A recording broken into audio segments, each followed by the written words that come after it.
Bonjour à tous, bienvenue sur la youtubeuse du FLE. Dans cette vidéo, je vais vous présenter le jeu du Zip Zap qui est un jeu de connaissances qui a l'avantage d'être simple et dynamique. On y va pour les modalités.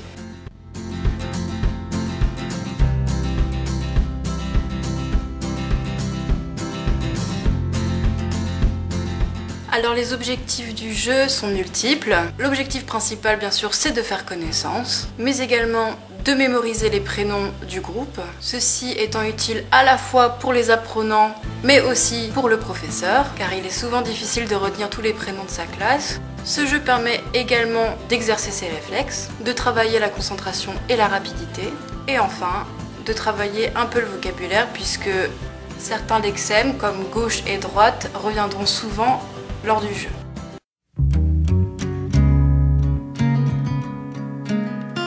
Alors, les joueurs sont disposés en cercle. Ils se trouvent autour du meneur de jeu. Ce meneur de jeu, ce sera vous au début. Ce sera l'occasion d'expliquer la règle et de lancer le jeu.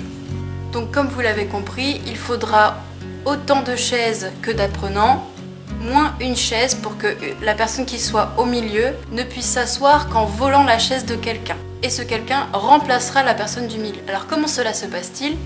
Le joueur au milieu désigne une personne au hasard, la personne de son choix, et il pourra lui poser seulement deux questions, soit zip, soit zap.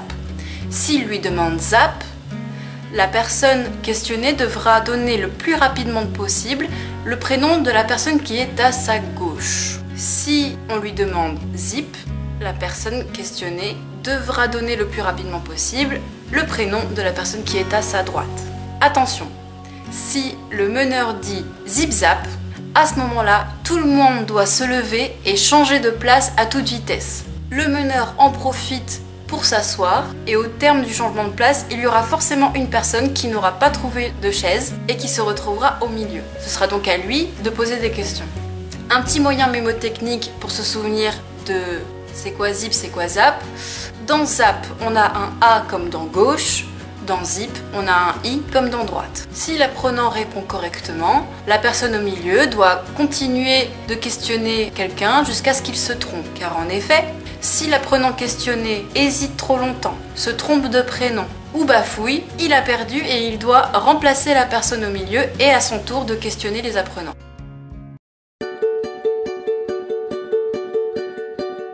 Alors une fois ce principe acquis, on peut renforcer la difficulté.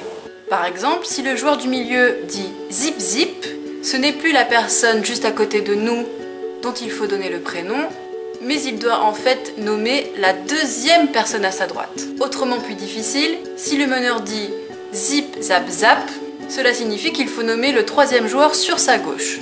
Dans tous les cas, le joueur désigné ne se compte pas dans les zips et les zaps. Donc c'est à vous d'adapter la difficulté selon le niveau de vos joueurs, leur âge ou le déroulement du jeu.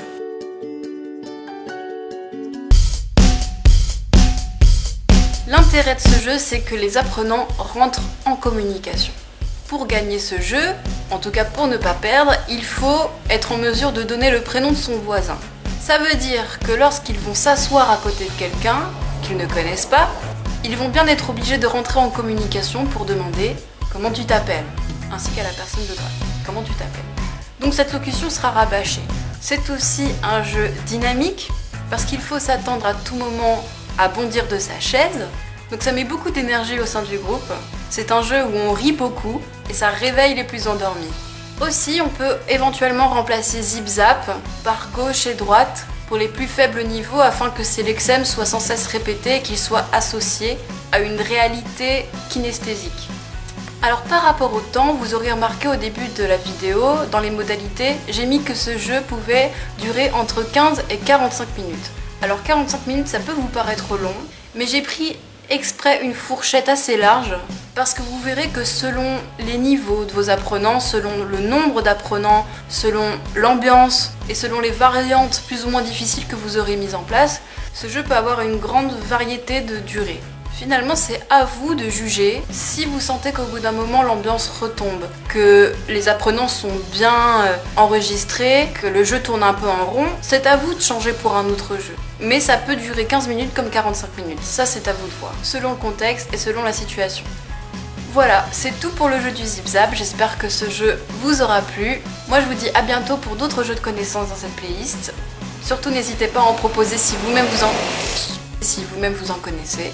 Bonne navigation sur la youtubeuse du Fleu.